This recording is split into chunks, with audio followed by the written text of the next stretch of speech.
Pemirsa, ketatnya persaingan di dunia kerja saat ini menjadikan generasi muda tidak cukup hanya menjadi pencari kerja. Generasi muda yang berbekal pendidikan tinggi mestinya mampu menangkap peluang usaha dan menjadi pencipta lapangan kerja.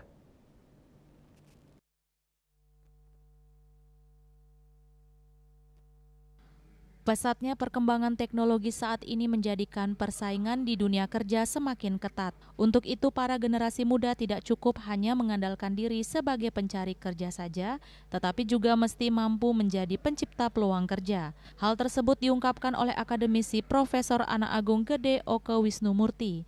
Ia juga menjelaskan bahwa semua generasi muda memiliki peluang dalam menciptakan lapangan kerja dan menjadi wirausaha, terlebih generasi muda yang berbekal pendidikan tinggi. Bahwa persaingan global, persaingan nasional itu sangat ketat.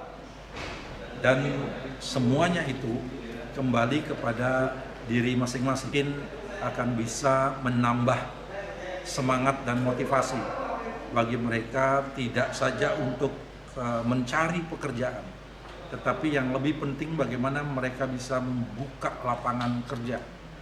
Karena job creator ini menjadi sesuatu yang harus dilakukan, utamanya bagi lulusan perguruan tinggi.